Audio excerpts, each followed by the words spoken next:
লক্ষ লক্ষ বছর ধরে পৃথিবীতে রাজত্ব করা দানবীয় ডাইনোসররা হঠাৎ একদিন পৃথিবী থেকে উধাও হয়ে গেল কেন? কোনো ভিনগ্রহের এলিয়েন এসে কি ওদের ধ্বংস করে দিয়েছিল, নাকি গল্পটা অন্য কিছুর? না বন্ধুরা, আসল কারণটা লুকিয়ে আছে আমাদের আজকের অধ্যায়ে, যা হলো পরিবেশের ভারসাম্য। একটা ছোট্ট পরিবেশের পরিবর্তন কিভাবে ডাইনোসরদের বিলুপ্ত করে দিল। আর আজ আমরা মানুষেরা কিভাবে নিজেদের অজান্তেই আমাদের চারপাশের পরিবেশ ধ্বংস করছি, তা গাইড বইয়ের মুখস্থ পড়া ছাড়া একদম গল্পে গল্পে আর আনন্দের সাথে আজ আমরা শিখব। খাতা কলম নিয়ে রেডি তো? চলো বইয়ের 106 নম্বর পৃষ্ঠা খোলো আর শুরু করা যাক আজকের ক্লাস। চতুর্দশ অধ্যায়, পরিবেশের ভারসাম্য ও আমাদের জীবন। তোমরা জানো, আমাদের চারপাশের সবকিছু নিয়েই এই পরিবেশ। একটি স্থানের সকল জড় ও জীব নিয়েই সেখানকার পরিবেশ গঠিত হয়। পৃথিবীর বিভিন্ন অঞ্চলে বিভিন্ন ধরনের পরিবেশ তুমি দেখতে পাবে। পরিবেশের এই বিভিন্নতার কারণে বিভিন্ন অঞ্চলের জীবও বিভিন্ন ধরনের হয়। তোমরা জানো, জীবের মধ্যে রয়েছে সকল উদ্ভিদ ও প্রাণী। একটি পরিবেশে কোন ধরনের উদ্ভিদ ও প্রাণী বসবাস করবে তা নির্ভর করে সেখানকার পরিবেশের বিভিন্ন উপাদানের উপরে। পরিবেশের বিভিন্ন উপাদান মানুষসহ অন্যান্য সকল জীবকে প্রভাবিত করে। এই অধ্যায় শেষে আমরা প্রাকৃতিক পরিবেশ ব্যাখ্যা করতে পারব, পরিবেশের উপাদানসমূহ ব্যাখ্যা করতে পারব, পরিবেশের ভারসাম্য রক্ষায় পরিবেশের উপাদানসমূহের আন্তঃসম্পর্ক ব্যাখ্যা করতে পারব, পরিবেশের উপাদানসমূহের সংরক্ষণের কৌশল ব্যাখ্যা করতে পারব। পাঠ 1, প্রাকৃতিক পরিবেশ। আমাদের চারপাশের পরিবেশ লক্ষ্য করো। দেখবে পরিবেশের কিছু জিনিস মানুষ তৈরি করেছে, আবার কিছু আছে যা প্রাকৃতিকভাবে সৃষ্ট, অর্থাৎ যেগুলো মানুষ তৈরি করতে পারে না। তাহলে কোনটিকে আমরা প্রাকৃতিক পরিবেশ বলবো? প্রাকৃতিকভাবে সৃষ্ট বস্তুগুলো নিয়ে যে পরিবেশ সৃষ্টি হয়েছে সেটাই প্রাকৃতিক পরিবেশ। এর মধ্যে জড় বস্তু ও জীব দুটোই রয়েছে, যেগুলো মানুষ তৈরি করতে পারে না। মানুষ তার প্রয়োজনে ঘর বাড়ি, বাস, ট্রাক, নৌকা, রাস্তাঘাট, সেতু, স্কুল, কলেজ, হাসপাতাল ইত্যাদি তৈরি করে। এগুলো মানুষের তৈরি পরিবেশ নামে পরিচিত। তোমরা নিশ্চয়ই লক্ষ্য করেছ, আমাদের চারপাশের পরিবেশে আরও কিছু বস্তু আছে যা মানুষ তৈরি করতে পারে না, যেমন চাঁদ, তারা, মাটি, নদী, সমুদ্র, পাহাড়, বন জঙ্গল, মানুষ, পশু পাখি ইত্যাদি। এগুলো সবই প্রাকৃতিক পরিবেশের উপাদান।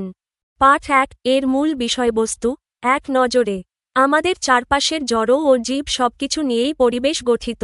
এই পরিবেশকে মূলত দুইটি ভাগে ভাগ করা যায়। 1, প্রাকৃতিক পরিবেশ। প্রকৃতিতে আপনা আপনি তৈরি হয়েছে এবং যা মানুষ কোনোভাবেই তৈরি করতে পারে না, তাকে প্রাকৃতিক পরিবেশ বলে। উপাদান: মাটি, পানি, বায়ু, নদী, সমুদ্র, পাহাড়, সূর্য, চাঁদ, তারা, গাছপালা এবং নানা রকমের পশু পাখি। 2, মানুষের তৈরি পরিবেশ। মানুষ তার নিজের প্রয়োজন মেটানোর জন্য চারপাশের উপাদানগুলোকে পরিবর্তন করে যা কিছু তৈরি করেছে, তাই মানুষের তৈরি পরিবেশ। উপাদান: ঘরবাড়ি, রাস্তাঘাট, সেতু, স্কুল, কলেজ, হাসপাতাল, গাড়ি, নৌকা ইত্যাদি। কাজ: তোমার বাড়ি থেকে রওনা হয়ে বিদ্যালয়ে পৌঁছা পর্যন্ত আশেপাশের পরিবেশ পর্যবেক্ষণ করো। মানুষের তৈরি এবং প্রাকৃতিকভাবে সৃষ্ট বস্তুগুলো শনাক্ত করে এগুলোর নাম তোমার নোট খাতায় লিখে রাখো। শ্রেণীতে আলোচনা করো। শিক্ষার্থীদের জন্য শ্রেণীর কাজ, ক্লাস অ্যাক্টিভিটি। বইয়ে যে কাজটি দেওয়া হয়েছে তা ক্লাসে শিক্ষার্থীদের দলগত কাজের, গ্রুপ ওয়ার্ক মাধ্যমে খুব সুন্দরভাবে করানো যায়। নিচে একটি ছক দেওয়া হলো, যা আপনি ব্ল্যাকবোর্ডে বা শিক্ষার্থীদের খাতায় তুলতে বলতে পারেন। আমার দেখা চারপাশের পরিবেশ। প্রাকৃতিক পরিবেশের উপাদান মানুষ তৈরি করতে পারে না। মানুষের তৈরি পরিবেশের উপাদান মানুষ তৈরি করেছে। 1, গাছপালা, ঘাস। 1, পাকা রাস্তা, কাঁচা রাস্তা। 2, পুকুর, নদী, খাল। 2, রিকশা, সাইকেল, বাস। 3, মাটি ও পাথর। 3, দোকানপাট, ঘরবাড়ি। 4, পশু পাখি, যেমন কাক, চড়ুই, বিড়াল। 4, বিদ্যুতের খুঁটি, ল্যাম্পপোস্ট। 5, সূর্য ও আকাশ।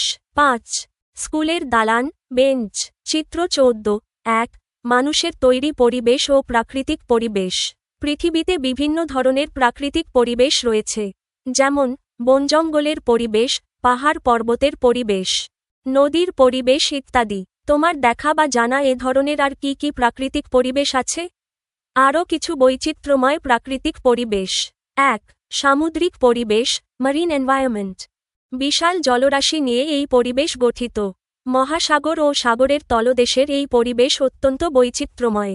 এখানে রয়েছে নানা প্রজাতির মাছ, তিমি, ডলফিন, কোরাল, প্রবাল এবং সামুদ্রিক উদ্ভিদ। আমাদের দেশের বঙ্গোপসাগর এবং একমাত্র প্রবাল দ্বীপ সেন্ট মার্টিন এর চমৎকার উদাহরণ। ২. মরুভূমির পরিবেশ, ডেজার্ট এনভায়রনমেন্ট। যেসব অঞ্চলে বৃষ্টির পরিমাণ একেবারেই কম এবং চারদিকে শুধু বালু আর বালু, সেটাই মরুভূমির পরিবেশ। এখানকার আবহাওয়া প্রচণ্ড গরম থাকে। এই পরিবেশে টিকে থাকার জন্য বিশেষ ধরনের জীব দেখা যায়, যেমন উট, ক্যাকটাস জাতীয় গাছ এবং মরুভূমির সাপ ও টিকটিকি। ৩. মেরু বা বরফাচ্ছন্ন পরিবেশ, পোলার এনভায়রনমেন্ট। পৃথিবীর উত্তর ও দক্ষিণ মেরুর, যেমন অ্যান্টার্কটিকা, পরিবেশ পুরোপুরি বরফে ঢাকা থাকে। এখানে তীব্র শীত পড়ে। এই চরম ঠান্ডা পরিবেশে বেঁচে থাকার জন্য রয়েছে পেঙ্গুইন, মেরু ভাল্লুক, পোলার বেয়ার, সিল মাছ এবং বিশেষ কিছু শ্যাওলা জাতীয় উদ্ভিদ। ৪. জলাভূমির পরিবেশ, ওয়েটল্যান্ড এনভায়রনমেন্ট। নদী বা সমুদ্রের চেয়ে কম গভীর, কিন্তু প্রায় সারা বছরই যেখানে পানি জমে থাকে, তাকে জলাভূমি বলে। যেমন হাওর, বাওর, বিল বা ডোবা। আমাদের দেশের টাঙ্গুয়ার হাওর এই পরিবেশের বড় উদাহরণ। এখানে প্রচুর দেশীয় মাছ, শাপলা পদ্ম এবং শীতকালে হাজার হাজার অতিথি পাখি আসে। ৫. তৃণভূমির পরিবেশ, গ্রাসল্যান্ড এনভায়রনমেন্ট। যেসব অঞ্চলে বড় বড় গাছপালা কম কিন্তু মাইলের পর মাইল শুধু ঘাস আর ছোট ছোট গুল্মজাতীয় উদ্ভিদ থাকে, তাকে তৃণভূমি বলে। আফ্রিকার সাভানা অঞ্চল এর অন্যতম উদাহরণ। এই পরিবেশে জেব্রা, জিরাফ, হরিণ, সিংহ এবং ক্যাঙ্গারুর মতো প্রাণীরা দলবেঁধে বাস করে। পার্ট ২. পরিবেশের উপাদান। পরিবেশকে প্রধানত দুটো ভাগে ভাগ করা যায়। একটি হল পরিবেশের সকল সজীব উপাদান, যা জীব উপাদান নামে পরিচিত। এই জীব উপাদানকে বাদ দিয়ে অবশিষ্ট সকল উপাদান নিয়ে আর একটি পরিবেশ গঠিত, যাকে বলা হয় জড় পরিবেশ বা অজীব পরিবেশ। চিত্র ১৪.২. জড় পরিবেশ ও জীব পরিবেশ। পরিবেশের সকল উপাদানকে তাদের জীবন আছে কি নেই, তার ওপর ভিত্তি করে দুই ভাগে ভাগ করা হয়। ১. জীব উপাদান, বায়োটিক কম্পোনেন্টস। পরিবেশের সজীব বা প্রাণ আছে এমন অংশগুলোকে জীব উপাদান বলে। মূল বৈশিষ্ট্য: এরা শ্বাস প্রশ্বাস নেয়, খাবার গ্রহণ করে, বংশবৃদ্ধি করে এবং বৃদ্ধি পায়। উদাহরণ: সকল উদ্ভিদ, ছোট ঘাস থেকে শুরু করে বড় বটবৃক্ষ, এবং সকল প্রাণী, মানুষ, পশু পাখি, কীটপতঙ্গ। অণুজীব। ২. জড় বা অজীব উপাদান, এবায়োটিক কম্পোনেন্টস। পরিবেশের প্রাণহীন বা নির্জীব সব উপাদান নিয়ে জড় পরিবেশ গঠিত। মূল বৈশিষ্ট্য: এদের প্রাণ নেই। এরা খাবার খায় না বা বংশবৃদ্ধি করে না, তবে জীব উপাদানগুলোর বেঁচে থাকার জন্য এরা অপরিহার্য। মূল উপাদান তিনটি: মাটি, পানি এবং বায়ু। এগুলো ছাড়া কোনো জীবই বেঁচে থাকতে পারে না। অন্যান্য উদাহরণের মধ্যে রয়েছে আলো, তাপমাত্রা, আর্দ্রতা ইত্যাদি। কাজ: শিক্ষকের সহায়তায় দল গঠন করো। স্কুলের মাঠে যাও। পরিবেশ পর্যবেক্ষণ করো। জড় পরিবেশ এবং জীব পরিবেশের উপাদানগুলো শনাক্ত করে নোট খাতায় লেখো। দলে আলোচনা করো। পোস্টার পেপারে ছক তৈরি করো। জড় ও জীব উপাদানগুলোর নাম ছকে লেখো। শ্রেণীতে উপস্থাপন করো। শিক্ষার্থীরা পোস্টার পেপারে যেভাবে ছকটি সাজাতে পারে, তার একটি আদর্শ রূপ নিচে দেওয়া হল।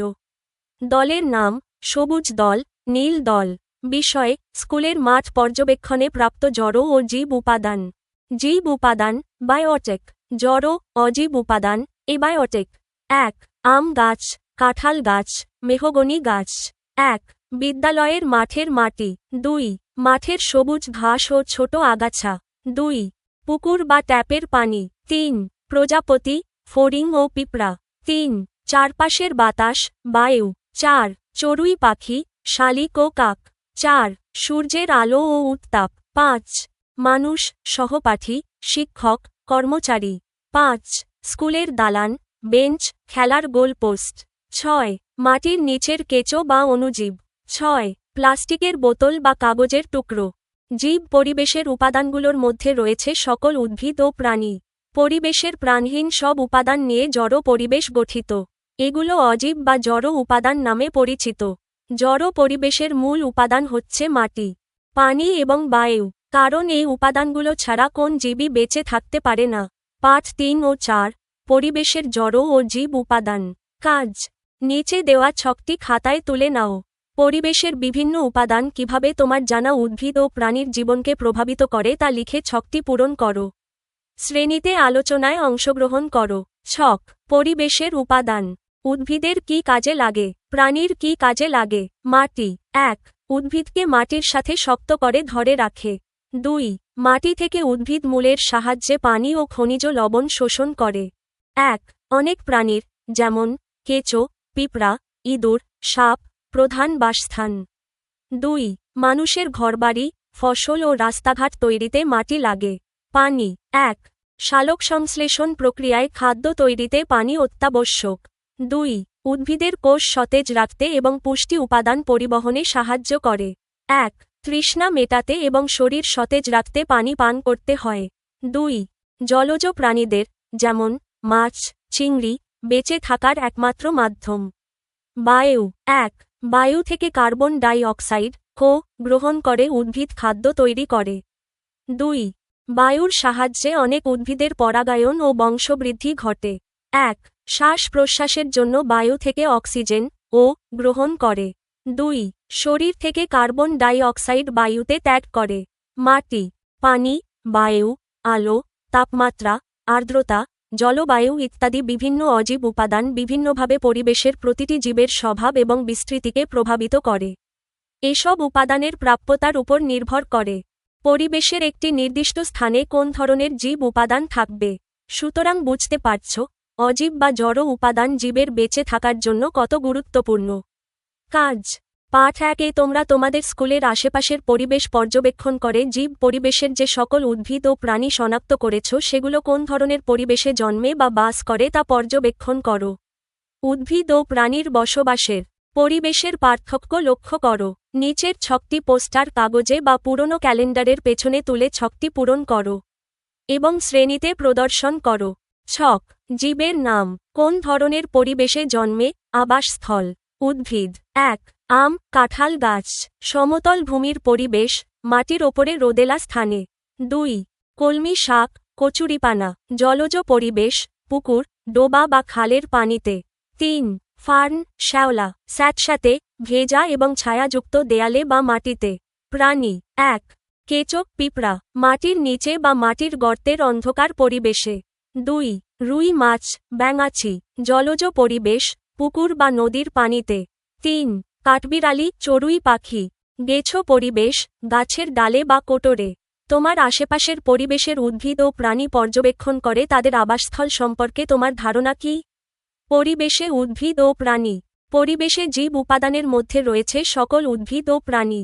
এই সকল উদ্ভিদ ও প্রাণী কিভাবে বিভিন্ন পরিবেশে বেঁচে থাকে তা কি কখনো ভেবেছ? কাজ। শিক্ষকের সহায়তায় দল গঠন করো। পোস্টার কাগজ নাও। দুটো ভিন্ন পরিবেশের, যেমন বনজঙ্গল এবং মরুভূমির পরিবেশ, নাম পোস্টার কাগজে লেখো। তোমরা যে দুটি পরিবেশের নাম পোস্টার কাগজে উল্লেখ করেছ, সে পরিবেশে কোন কোন উদ্ভিদ ও প্রাণী বাস করে সেগুলো আর একটি পোস্টার কাগজে নামসহ চিত্র এঁকে কাঁচি দিয়ে কাটো। এসব উদ্ভিদ ও প্রাণী তোমার উল্লিখিত দুটি পরিবেশের মধ্যে যে পরিবেশে বাস করে সেখানে আঠা দিয়ে লাগাও। শ্রেণীতে বুলেটিন বোর্ড অথবা দেয়ালে প্রদর্শন করো। সব দল ঘুরে ঘুরে দেখবে ও শ্রেণীতে আলোচনা করবে। Poster activity guideline. ভিন্ন পরিবেশের উদ্ভিদ ও প্রাণী, বন জঙ্গল বনাম মরুভূমি। শিক্ষার্থীদের দলগতভাবে এই কাজটি করানোর জন্য আপনি নিচের এই ধারণাটুকু ব্যবহার করতে পারেন। পোস্টারে চিত্র কেটে আঠা দিয়ে লাগানোর পর পরিবেশ দুটি দেখতে এমন হবে। পরিবেশ 1, বন জঙ্গল, যেমন সুন্দরবন বা শালবন। উদ্ভিদ, কাগজে কেটে লাগাবে, সুন্দরী গাছ, গেওয়া, কেওড়া, ফার্ন, লতানো গাছ এবং বড় বটবৃক্ষ।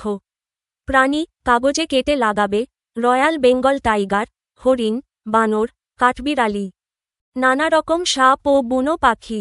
পরিবেশ 2, মরুভূমির পরিবেশ। উদ্ভিদ, কাগজে কেটে লাগাবে, ক্যাকটাস, ফণী মনসা, খেজুর গাছ এবং ছোট কাটা ঝোপ। প্রাণী, কাগজে কেটে লাগাবে, উট, মরুভূমির শিয়াল, ফেনেক ফক্স, বিষাক্ত সাপ এবং টিকটিকি। পরিবেশের সকল উদ্ভিদ ও প্রাণীদের বেঁচে থাকার জন্য কিছু মৌলিক উপাদান প্রয়োজন। বেঁচে থাকার জন্য উদ্ভিদের প্রয়োজন পানি, বায়ু, খাদ্য ও সূর্যের আলো। শত্রু থেকে এদের আত্মরক্ষাও প্রয়োজন। প্রাণীদের বেঁচে থাকার জন্য প্রয়োজন পানি, বায়ু, খাদ্য, তাপমাত্রা এবং বাসস্থান। প্রাণী বেঁচে থাকার জন্য শত্রু থেকে নিজেদের রক্ষা করে। তোমরা নিশ্চয়ই লক্ষ্য করেছ, তোমাদের দেখা সকল পরিবেশের উদ্ভিদ ও প্রাণী এক রকমের নয়। পৃথিবীর সকল অঞ্চলে উদ্ভিদ ও প্রাণীর বসবাস। সমতল ভূমি থেকে আরম্ভ করে পাহাড়, মাটির নিচে, বন জঙ্গল, খাল বিল, পুকুর, নদী, সমুদ্র, মরুভূমি ইত্যাদি সকল স্থানেই বিভিন্ন উদ্ভিদ জন্মে ও প্রাণী বাস করে। জলবায়ু, মাটি, পানি, আলো ও অন্যান্য উপাদানের ভিন্নতার কারণে এই সকল অঞ্চলের উদ্ভিদ ও প্রাণী বৈচিত্র্যও ভিন্ন। পাঠ 5 ও 6, পরিবেশের ভারসাম্য। পরিবেশে কোনো জীবই এককভাবে বেঁচে থাকতে পারে না। বেঁচে থাকার জন্য জীব বিভিন্নভাবে তার চারপাশের পরিবেশের উপর নির্ভর করে। বেঁচে থাকার জন্য আমরাও পরিবেশের বিভিন্ন উপাদানের উপর নির্ভর করি। ভেবে দেখত যে, সকল উৎস থেকে আমরা আমাদের প্রয়োজনীয় জিনিস পাই, তা যদি কোনো কারণে নষ্ট হয় তবে আমাদের জীবনে কী ঘটবে? তোমরা ডাইনোসরের নাম শুনেছ, যা লক্ষ লক্ষ বছর আগে পৃথিবীতে ছিল। তোমরা কি জানো, কেন এই ডাইনোসর আজ আর পৃথিবীতে নেই? চিত্র 14.3 বিভিন্ন প্রজাতির ডাইনোসর। ডাইনোসরের বিলুপ্তির কারণ। কোনো বিজ্ঞানীর ধারণা, ডাইনোসর যখন পৃথিবীতে ছিল তখন পৃথিবী অনেক গরম ছিল। কিন্তু হঠাৎ করেই পৃথিবী অনেক ঠান্ডা হয়ে যায়। ঠান্ডা সইতে না পেরে তারা সবাই মারা যায়।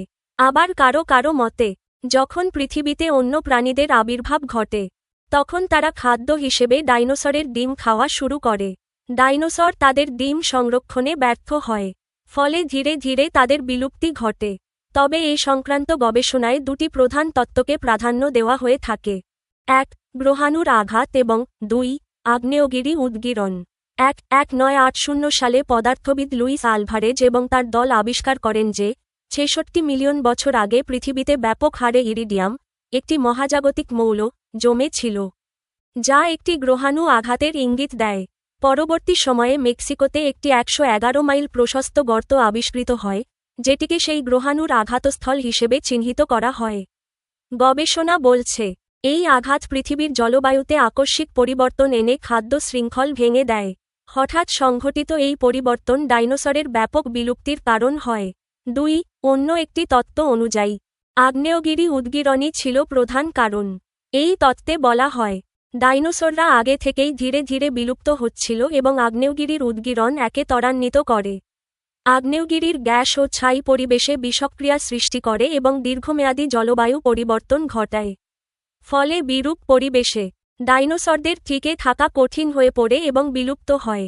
আবার অনেক বিজ্ঞানী বলেন, পৃথিবীর পরিবেশে তখন এমন সব পরিবর্তন ঘটে, যার সাথে ডাইনোসররা নিজেদেরকে খাপ খাওয়াতে ব্যর্থ হয়ে বিলুপ্ত হয়ে যায়।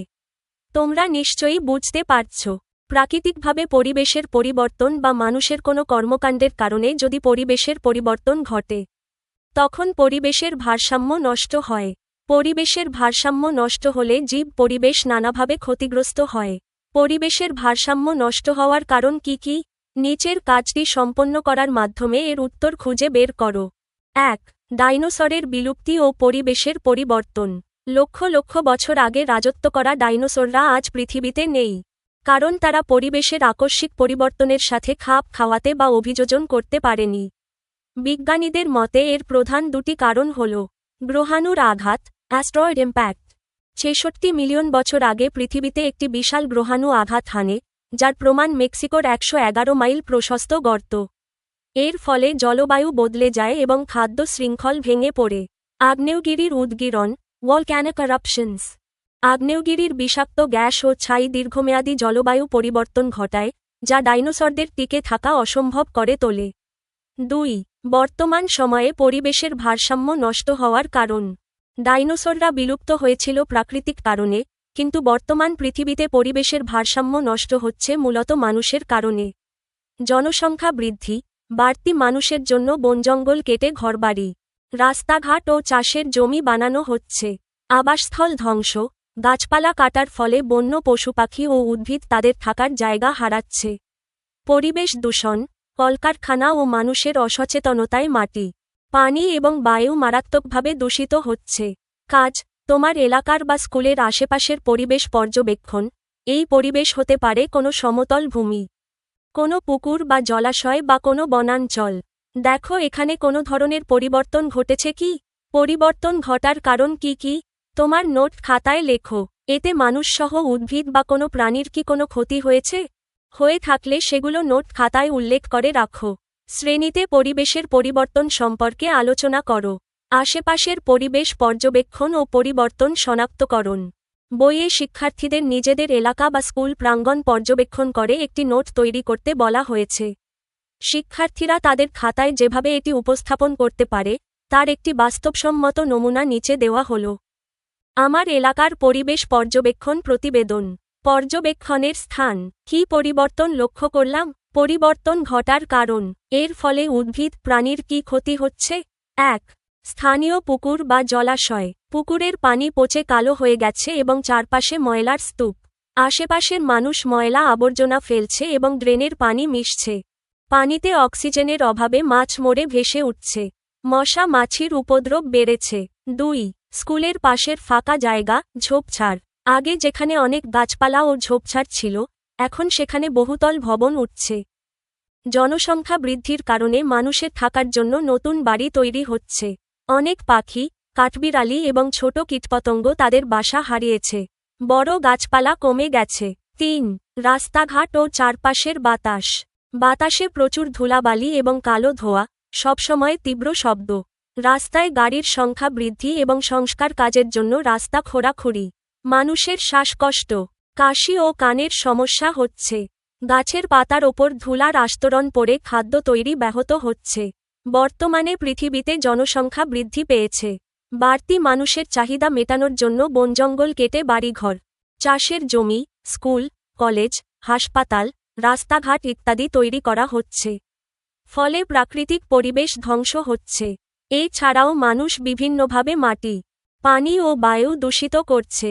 ফলে অনেক উদ্ভিদ ও প্রাণী হারাচ্ছে তাদের আবাসস্থল। এভাবে পরিবেশের ভারসাম্য নষ্ট হচ্ছে। পরিবেশে সুস্থভাবে বেঁচে থাকতে হলে পরিবেশকে নষ্ট না করে একে সংরক্ষণে সচেষ্ট হতে হবে। পাঠ ৭ ও ৮। পরিবেশের উপাদানের আন্তঃসম্পর্ক এবং পারস্পরিক নির্ভরশীলতা। পরিবেশের সকল অজীব বা জড় উপাদানের সাথে জীব উপাদানসমূহের সবসময়ই পারস্পরিক ক্রিয়া আদান প্রদান চলছে। এমনকি জীব পরিবেশে যে উদ্ভিদ ও প্রাণী রয়েছে তাদের মধ্যেও চলছে এই ক্রিয়া প্রতিক্রিয়া। বেঁচে থাকার জন্য এরা একে অপরের উপর নির্ভরশীল। কোন অঞ্চলের জীব উপাদান ও জড় উপাদানের নির্ভরশীলতার সম্পর্কে নাম বাস্তুতন্ত্র বা ইকোসিস্টেম। পৃথিবীতে যত প্রকার জীব আছে তাদের মধ্যে সবচেয়ে বড় হল তিমি, এটা তোমরা জানো। আর ক্ষুদ্রতম হল ব্যাকটেরিয়া। বড় থেকে ক্ষুদ্র সকল জীবই কিন্তু পরস্পরের সাথে বিভিন্নভাবে সম্পর্কিত। পরিবেশের উদ্ভিদ ও প্রাণীর মধ্যে সম্পর্ক আছে। এদের সাথে আবার বায়ু, মাটি ও পানির যে সম্পর্ক তা একটি প্রক্রিয়ার মধ্য দিয়ে চলছে। এর মধ্যে কোনো প্রক্রিয়া অতি সাধারণ, আবার কোনোটি অতি জটিল। ১. বাস্তুতন্ত্র বা ইকোসিস্টেম। ইকোসিস্টেম কি? কোনো একটি অঞ্চলের জড়, অজীব, উপাদান এবং জীব উপাদানগুলোর মধ্যে বেঁচে থাকার জন্য যে পারস্পরিক সম্পর্ক, আদান প্রদান ও নির্ভরশীলতা গড়ে ওঠে তাকেই বাস্তুতন্ত্র বা ইকোসিস্টেম বলে। পৃথিবীতে নীল তিমির মতো বিশাল জীব থেকে শুরু করে ব্যাকটেরিয়ার মতো অণুবীক্ষণিক জীব সবাই এই বাস্তুতন্ত্রের অংশ। ২. জড় ও জীবের প্রধান আন্তঃসম্পর্ক, গ্যাসীয় আদান প্রদান। পরিবেশে জীব ও জড়ের সম্পর্ক মূলত দুটি প্রধান শারীরিক প্রক্রিয়ার মাধ্যমে চক্রাকারে আবর্তিত হয়। সালোক সংশ্লেষণ, ফটোসিনথেসিস। উদ্ভিদ সূর্যের আলো ব্যবহার করে জড় উপাদান, মাটি থেকে পানি এবং বায়ু থেকে কার্বন ডাই অক্সাইড নিয়ে নিজের খাদ্য, গ্লুকোজ তৈরি করে। এই প্রক্রিয়ায় উদ্ভিদ বাতাসে অক্সিজেন ও ছাড়ে। শ্বসন, রেসপিরেশন। উদ্ভিদ ও প্রাণী উভয়ই শ্বাস প্রশ্বাসের জন্য বায়ু থেকে সেই অক্সিজেন গ্রহণ করে এবং শরীরে শক্তি উৎপন্ন করে। বিনিময়ে তারা বায়ুতে কার্বন ডাই অক্সাইড ত্যাগ করে, যা উদ্ভিদ আবার খাদ্য তৈরিতে ব্যবহার করে। ৩. উদ্ভিদ ও প্রাণীর পারস্পরিক নির্ভরশীলতা। পরাগায়ন ও বংশবৃদ্ধি। মৌমাছি, প্রজাপতি বা পাখি যখন খাবারের খোঁজে ফুলে ফুলে বসে, তখন উদ্ভিদের পরাগায়ন ঘটে। এর ফলেই ফুল থেকে ফল ও বীজ হয় এবং উদ্ভিদের বংশবৃদ্ধি ঘটে। আশ্রয়স্থল। বড় বড় গাছপালা অনেক পশু পাখি, কাঠবিড়ালি, বানর ও কীটপতঙ্গের প্রধান নিরাপদ বাসস্থান। কাজ: তোমার নিকট পরিবেশের বিভিন্ন উদ্ভিদ ও প্রাণী পর্যবেক্ষণ করো। পর্যবেক্ষণের সময় খেয়াল করো বিভিন্ন উদ্ভিদ ও প্রাণী পরিবেশে কিভাবে একে অপরের উপর নির্ভরশীল। আরও খেয়াল করো উদ্ভিদ ও প্রাণী কিভাবে পরিবেশের অজীব উপাদানের উপর নির্ভরশীল এবং তোমার নোট খাতায় লিখে রাখো। অজীব ও জীব উপাদানের নির্ভরশীলতার প্রবাহচিত্র পোস্টার কাগজে একে শ্রেণীতে প্রদর্শন করো। পোস্টার অ্যাক্টিভিটি: অজীব ও জীব উপাদানের নির্ভরশীলতার প্রবাহচিত্র, ফ্লোচার্ট। বইয়ের কাজটিতে শিক্ষার্থীদের একটি প্রবাহচিত্র, ফ্লোচার্ট, একে পোস্টার পেপারে প্রদর্শন করতে বলা হয়েছে। শিক্ষার্থীরা নিচের এই সহজ রেখাচিত্র বা ফ্লোচার্টটি তাদের পোস্টারে আঁকতে পারে। সূর্যের আলো, সৌরশক্তি, সবুজ উদ্ভিদ, কার্বন ডাই অক্সাইড, খাদ্য ও আশ্রয়, অক্সিজেন, বায়ু প্রাণীবায়ু, শ্বসন প্রক্রিয়ায় CO2 ত্যাগ। পোস্টারের জন্য আরেকটি সহজ গ্যাসীয় চক্র, অক্সিজেন কার্বন ডাইঅক্সাইড সাইকেল। উদ্ভিদ, সালোক সংশ্লেষণ, বাতাসে ছাড়ে অক্সিজেন ও গ্রহণ করে প্রাণী, শ্বসন। প্রাণী, শ্বসন, বাতাসে ছাড়ে কার্বন ডাই অক্সাইড, গ্রহণ করে উদ্ভিদ, সালোক সংশ্লেষণ। জীব জড়ের উপর নির্ভরশীল। আবার একটি জীব অপর একটি জীবের উপর নির্ভরশীল। পরিবেশ পর্যবেক্ষণের মাধ্যমে তোমরা এ বিষয়টি নিশ্চয়ই বুঝতে পারছ। উদাহরণস্বরূপ বলা যায়, যেমন উদ্ভিদ খাদ্য তৈরির জন্য সৌরশক্তিকে কাজে লাগায়, যা সালোক সংশ্লেষণ নামে পরিচিত। সালোক সংশ্লেষণ, উদ্ভিদ এবং শ্বসন, উদ্ভিদ এবং প্রাণী পদ্ধতি পরিবেশের বিভিন্ন অজীব ও জীবের পারস্পরিক সম্পর্কের প্রধান দুটি উপায়। উদ্ভিদ সালোক সংশ্লেষণ পদ্ধতিতে সূর্যালোকের উপস্থিতিতে কার্বন ডাই অক্সাইড এবং পানি ব্যবহার করে গ্লুকোজ এবং অক্সিজেন উৎপন্ন করে। সালোক সংশ্লেষণ প্রক্রিয়ায় উৎপন্ন অক্সিজেন উদ্ভিদ এবং প্রাণীর শ্বসন প্রক্রিয়ায় শক্তি উৎপাদনে কাজে লাগে। প্রাণীর শ্বসন প্রক্রিয়ায় উৎপন্ন কার্বন ডাই অক্সাইড উদ্ভিদের সালোক সংশ্লেষণ প্রক্রিয়ায় ব্যবহৃত হয়। এভাবেই সালোক সংশ্লেষণ এবং শ্বসন প্রক্রিয়ার মাধ্যমে জীবমণ্ডলের মধ্যে পারস্পরিক সম্পর্ক সৃষ্টি হয়। তোমরা জেনেছ, জীব পরিবেশের প্রধান উপাদান হল উদ্ভিদ ও প্রাণী।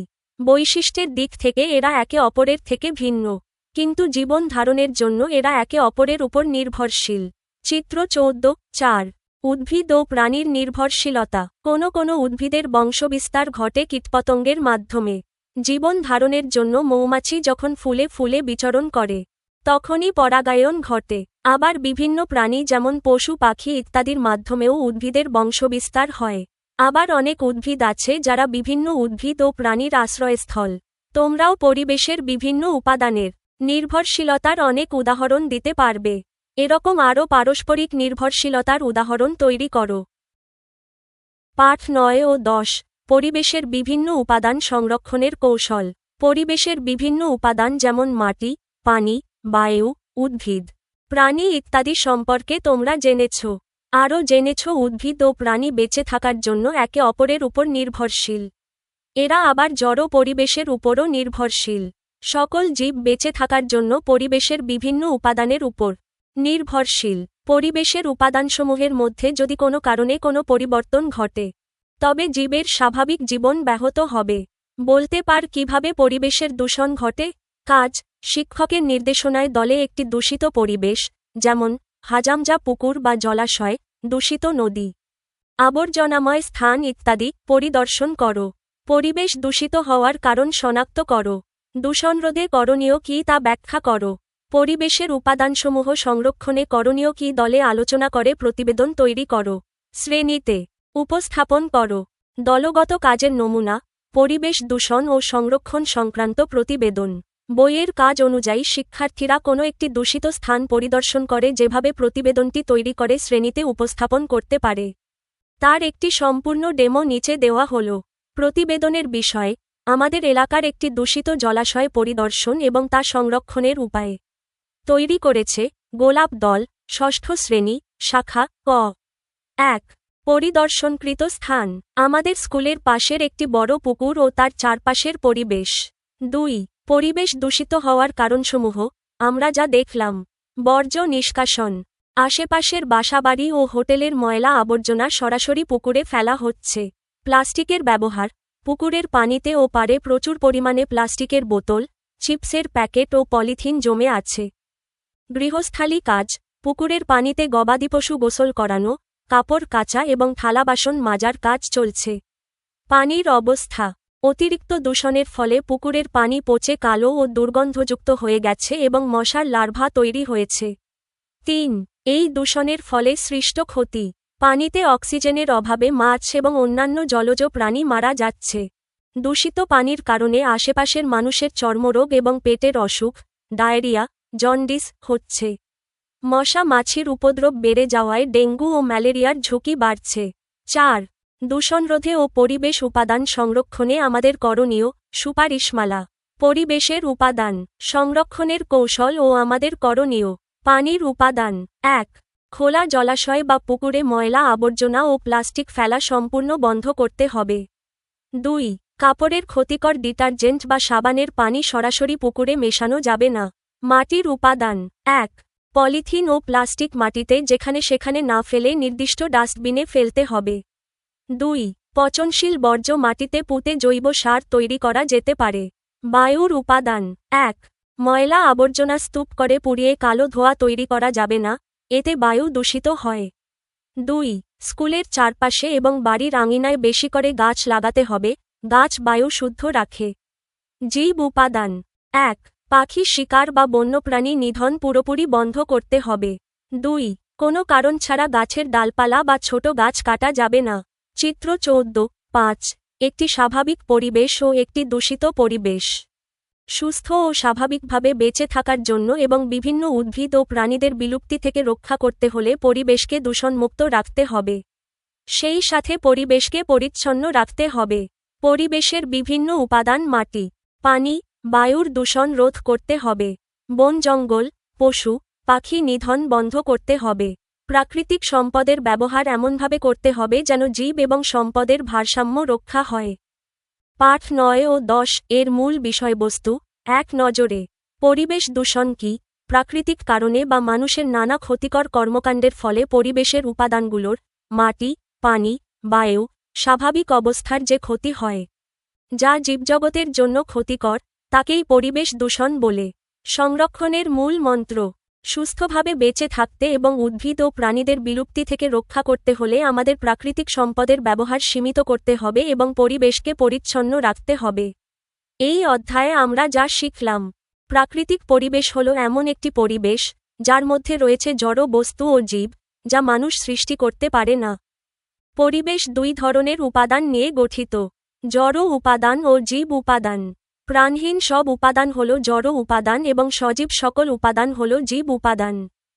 বাড়তি মানুষের চাহিদা মেটানোর জন্য বিভিন্নভাবে প্রাকৃতিক পরিবেশ ব্যবহার ও ধ্বংস করা হচ্ছে, যা পরিবেশের ভারসাম্য নষ্ট হওয়ার কারণ। পরিবেশের সকল জড় উপাদান ও জীব উপাদানের মধ্যে সর্বদা পারস্পরিক ক্রিয়া প্রতিক্রিয়া, আদান প্রদান চলছে। একইভাবে সকল জীবের মধ্যেও চলছে এই ক্রিয়া প্রতিক্রিয়া। বেঁচে থাকার জন্য সকল জীব একে অপরের উপর নির্ভরশীল। সুস্থভাবে বেঁচে থাকতে হলে পরিবেশের বিভিন্ন উপাদান দূষণমুক্ত রাখতে হবে এবং সংরক্ষণ করতে হবে। নমুনা প্রশ্ন। বহুনির্বাচনী প্রশ্ন। ১. কোনটি অজীব উপাদান? উত্তর: খ. পানি। পানি একটি প্রাণহীন জড় বা অজীব উপাদান।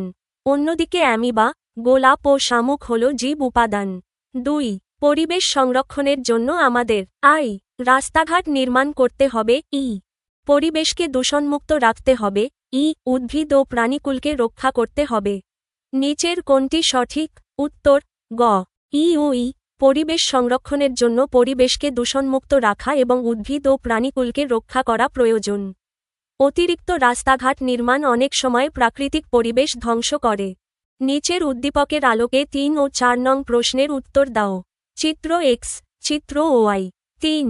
কিসের জন্য এক্স এর উপর ওয়াই নির্ভর করে? উত্তর: খ. খাদ্য গ্রহণ। ব্যাখ্যা। পাখি ওয়াই বেঁচে থাকার জন্য এবং শক্তির প্রয়োজনে প্রত্যক্ষ বা পরোক্ষভাবে উদ্ভিদের এক্স ওপর নির্ভর করে। এখানে পাখিটি গাছ থেকে ফল বা খাদ্য গ্রহণ করে জীবন ধারণ করে। অন্য পক্ষে পরাগায়ন হল উদ্ভিদের বংশবিস্তার প্রক্রিয়া যা প্রাণীর মাধ্যমে ঘটে, এবং সালোকসংশ্লেষণ ও প্রচ্ছেদন উদ্ভিদের নিজস্ব শারীরিক প্রক্রিয়া। ৪. এক্স ও ওয়াই প্রত্যক্ষ ও পরোক্ষভাবে নির্ভর করে: পানির উপর, বায়ুর উপর, আলোর উপর। নিচের কোনটি সঠিক? উত্তর: ঘ. ই ও ই, পানির উপর, বায়ুর উপর এবং আলোর উপর। ব্যাখ্যা: উদ্ভিদ এক্স ও প্রাণী ওয়াই উভয়েরই বেঁচে থাকার জন্য পরিবেশের এই তিনটি মৌলিক জড় বা অজীব উপাদান অত্যন্ত জরুরি। উদ্ভিদের খাদ্য তৈরির, সালোক সংশ্লেষণ জন্য আলো, পানি ও বায়ুর কার্বন ডাই অক্সাইড প্রয়োজন। আবার প্রাণীর শ্বসন ও জীবন ধারণের জন্য বায়ুর অক্সিজেন, পানি এবং তাপমাত্রা বা আলোর পরোক্ষ প্রভাব অপরিহার্য। তাই তারা তিনটির ওপরই নির্ভরশীল। সৃজনশীল প্রশ্ন: ক দূষণ পলিউশন কাকে বলে? সহজ কথায়, ক্ষতিকর ও বিষাক্ত উপাদান মিশ্রিত হয়ে পরিবেশের স্বাভাবিক উপাদানগুলোর, যেমন মাটি, পানি ও বায়ু, পরিচ্ছন্ন বা বিশুদ্ধ অবস্থা নষ্ট হওয়াকেই দূষণ বলে। বিজ্ঞানসম্মতভাবে বললে, প্রাকৃতিক কারণ বা মানুষের বিভিন্ন কর্মকাণ্ডের ফলে পরিবেশের ভৌত, রাসায়নিক ও জৈবিক উপাদানের এমন কিছু ক্ষতিকর পরিবর্তন ঘটে, যা মানুষসহ উদ্ভিদ ও অন্যান্য সকল জীবের স্বাভাবিক জীবনযাত্রায় বিপত্তি ঘটায় বা ক্ষতিসাধন করে, তাকেই পরিবেশ দূষণ বলা হয়। যেমন, পানিতে কারখানার বর্জ্য মিশলে পানি দূষিত হয়, বাতাসে গাড়ির কালো ধোঁয়া মিশলে বায়ু দূষিত হয় এবং মাটিতে প্লাস্টিক ফেললে মাটি দূষিত হয়। খ শহরে কাঠবিড়ালি কম দেখা যায় কেন? ব্যাখ্যা করো। শহরে কাঠবিড়ালি কম দেখা যাওয়ার প্রধান কারণগুলো নিচে ব্যাখ্যা করা হল। কাঠবিড়ালি মূলত একটি গেছো বা বৃক্ষবাসী প্রাণী। জীবন ধারণের জন্য এরা সম্পূর্ণভাবে গাছের ওপর নির্ভরশীল। কিন্তু শহরাঞ্চলের পরিবেশ কাঠবিড়ালির বেঁচে থাকার জন্য মোটেও অনুকূল নয়। এর পেছনে মূল কারণগুলো হল: আবাসস্থলের অভাব, শহরে জনসংখ্যা বৃদ্ধির ফলে অপরিকল্পিতভাবে বনাঞ্চল ও গাছপালা কেটে বহুতল ভবন, রাস্তাঘাট ও কলকারখানা তৈরি করা হচ্ছে। কাঠবিড়ালির নিরাপদ আশ্রয় ও বাসা তৈরির জন্য যে ধরনের বড় এবং প্রাচীন গাছের প্রয়োজন, শহরে তা দিন দিন হারিয়ে যাচ্ছে। খাদ্যের অভাব, কাঠবিড়ালির প্রধান খাদ্য হল বিভিন্ন গাছের ফল, বীজ, কচি পাতা এবং বাদাম। শহরে সবুজ প্রকৃতি ধ্বংস হয়ে যাওয়ায় তাদের এই স্বাভাবিক খাদ্যের উৎস মারাত্মকভাবে কমে গেছে। পরিবেশ দূষণ ও কোলাহল, শহরের তীব্র শব্দ দূষণ, গাড়ির কালো ধোঁয়া এবং ধুলাবালি কাঠবিড়ালির মতো ছোট ও চঞ্চল প্রাণীদের স্বাভাবিক জীবনযাত্রাকে ব্যাহত করে। অতিরিক্ত কোলাহলের কারণে তারা শান্ত ও নিরাপদ পরিবেশে থাকার জন্য শহর ছেড়ে বনাঞ্চলে চলে যায়। নিরাপত্তার ঝুঁকি, শহরে প্রচুর পরিমাণে বৈদ্যুতিক তার ও খুঁটি থাকে। অনেক সময় এসব তারে বিদ্যুতায়িত হয়ে কাঠবিড়ালি মারা যায়। এছাড়া শহরের বিড়াল বা অন্যান্য হিংস্র প্রাণীর আক্রমণ থেকেও তারা নিজেদের রক্ষা করতে পারে না। সংক্ষেপে, বড় বড় গাছপালা কেটে ফেলার কারণে শহরে কাঠবিড়ালির বাসস্থান ও খাবারের তীব্র সংকট তৈরি হয়েছে। তাই গ্রামীণ বা বনাঞ্চলের তুলনায় শহরে কাঠবিড়ালি অনেক কম দেখা যায়। ১. নিচের উদ্দীপকের আলোকে প্রশ্নের উত্তর দাও। এক্স, ওয়াই, জেড, মাটি, পানি, বায়ু, আলো, ধান গাছ, মানুষ। গ. এক্স কলামের উপাদানগুলোর উপর ওয়াই কলামের জীব কিভাবে নির্ভরশীল? ব্যাখ্যা করো। উদ্দীপকে উল্লিখিত কলামগুলো লক্ষ্য করলে দেখা যায়, এক্স কলামের উপাদানগুলো মাটি, পানি, বায়ু, আলো হল পরিবেশের প্রধান জড় বা অজীব উপাদান। ওয়াই কলামের জীবটি, ধান গাছ, হল পরিবেশের একটি উৎপাদক বা জীব উপাদান। নিচে এক্স কলামের অজীব উপাদানগুলোর ওপর ওয়াই কলামের ধান গাছ কিভাবে নির্ভরশীল তা ব্যাখ্যা করা হল। এক্স কলামের উপাদানগুলোর ওপর ধান গাছের ওয়াই নির্ভরশীলতা। একটি ধান গাছ বেঁচে থাকার জন্য, বৃদ্ধি পাওয়ার জন্য এবং নিজের খাদ্য তৈরি করার জন্য সম্পূর্ণভাবে এক্স কলামের জড় উপাদানগুলোর ওপর নির্ভর করে। উপাদানগুলোর ভূমিকা নিচে দেওয়া হল। ১. মাটি, সয়েল, আশ্রয় ও পুষ্টি। মাটি ধানগাছকে শক্তভাবে দাঁড়িয়ে থাকতে সাহায্য করে। ধানগাছ তার মূল বা শিকড়ের সাহায্যে মাটি থেকে জীবন ধারণের জন্য প্রয়োজনীয় পানি এবং অত্যাবশ্যকীয় খনিজ লবণ শোষণ করে। মাটি না থাকলে ধানগাছ পুষ্টি পাবে না এবং জন্মাতেও পারবে না। ২. পানি, ওয়াটার, খাদ্য তৈরি। ধানগাছের বেঁচে থাকার জন্য পানি অপরিহার্য। বিশেষ করে ধান চাষের জন্য প্রচুর পানির প্রয়োজন হয়।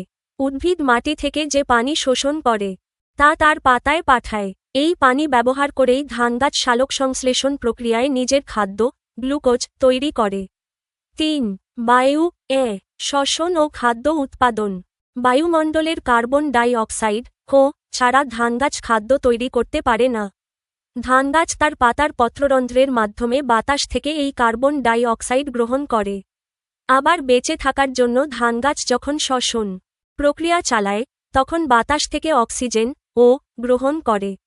4. আলো, লাইট, শক্তির উৎস। সূর্যের আলো হল ধানগাছের খাদ্য তৈরির মূল চালিকাশক্তি। আলোর উপস্থিতিতে ধানগাছের পাতায় থাকা ক্লোরোফিল সক্রিয় হয়ে ওঠে এবং সালোক সংশ্লেষণ প্রক্রিয়া শুরু হয়।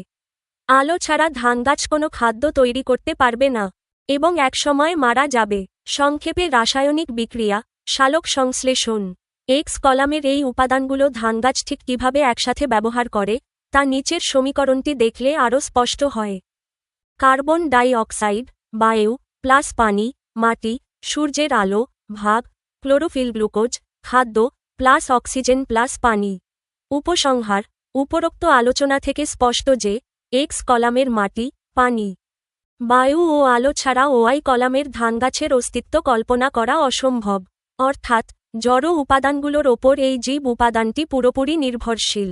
ঘ. পরিবেশের ভারসাম্য রক্ষায় জেড-এর ভূমিকা বিশ্লেষণ করো। উদ্দীপকে উল্লিখিত জেড কলামের জীবটি হল মানুষ। মানুষ বুদ্ধিমত্তার দিক থেকে সৃষ্টির সেরা জীব হলেও পরিবেশের ভারসাম্য রক্ষা এবং তা ধ্বংস করা উভয় ক্ষেত্রেই মানুষের ভূমিকা সবচেয়ে বেশি। নিচে পরিবেশের ভারসাম্য রক্ষায় জেড বা মানুষের ইতিবাচক ও নেতিবাচক ভূমিকা এবং তার গুরুত্ব বিশ্লেষণ করা হল। পরিবেশের ভারসাম্য রক্ষায় মানুষের ভূমিকা। পরিবেশে জড় উপাদান এক্স কলাম এবং জীব উপাদানের ওয়াই ও জেড কলাম মধ্যে যখন একটি সুনির্দিষ্ট সামঞ্জস্য বজায় থাকে তখন তাকে পরিবেশের ভারসাম্য বলে। এই ভারসাম্য ধরে রাখতে মানুষ দুইভাবে ভূমিকা পালন করে। 1. ইতিবাচক ভূমিকা, ভারসাম্য রক্ষায় করণীয়। মানুষ যদি সচেতন হয় তবে পরিবেশের ভারসাম্য খুব দ্রুত ফিরিয়ে আনা সম্ভব। এর জন্য মানুষের প্রধান ভূমিকাগুলো হল: বৃক্ষরোপণ ও বনায়ন। ধানগাছ সহ ওয়াই অন্যান্য উদ্ভিদ বায়ুমণ্ডলে অক্সিজেন ছাড়ে এবং কার্বন ডাই অক্সাইড গ্রহণ করে। মানুষ যদি ব্যাপক হারে গাছ লাগায় এবং বন উজাড় করা বন্ধ করে তবে বায়ুমণ্ডলে এই দুটি গ্যাসের ভারসাম্য বজায় থাকে। দূষণ নিয়ন্ত্রণ। মানুষ তার গৃহস্থালী বর্জ্য, প্লাস্টিক ও কলকারখানার বর্জ্য মাটি, পানি ও বায়ুতে না ফেলে যদি আধুনিক বর্জ্য ব্যবস্থাপনা বা 3R রিডিউস, রিইউজ, রিসাইকেল পদ্ধতি ব্যবহার করে তবে জড় পরিবেশের উপাদানগুলো বিশুদ্ধ থাকে। বন্যপ্রাণী ও জীববৈচিত্র্য সংরক্ষণ। মৌমাছি বা অন্যান্য পশুপাখি উদ্ভিদের পরাগায়ন ও বীজ বিস্তারে সাহায্য করে। মানুষ যদি আইন করে বন্যপ্রাণী শিকার ও নিধন বন্ধ করে তবে প্রাকৃতিক খাদ্য শৃঙ্খল ও বাস্তুতন্ত্র সুরক্ষিত থাকে। 2. নেতিবাচক ভূমিকা, বর্তমানে ভারসাম্য নষ্ট হওয়ার কারণ। অধ্যায়ের পাঠ 5 ও 6-এ আমরা জেনেছি বর্তমানে পৃথিবীতে পরিবেশের ভারসাম্য নষ্ট হওয়ার প্রধান কারণ হল জনসংখ্যা বৃদ্ধি এবং মানুষের অসচেতন কর্মকাণ্ড। আবাসস্থল ধ্বংস। মানুষ নিজের ঘরবাড়ি, রাস্তাঘাট ও কলকারখানা তৈরির জন্য অবাধে গাছপালা কেটে ফেলছে, যার ফলে বন্যপ্রাণীরা আবাসস্থল হারাচ্ছে। অবাধ দূষণ।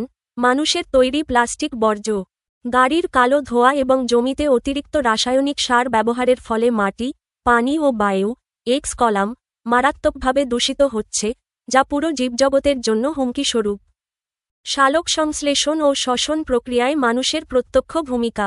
পাঠ 7 ও 8 এর আলোচনা অনুযায়ী গ্যাসীয় আদান প্রদানের মাধ্যমে পরিবেশের ভারসাম্য রক্ষায় মানুষ, জেড ও উদ্ভিদের ওয়াই সম্পর্কটি অত্যন্ত নিবিড়।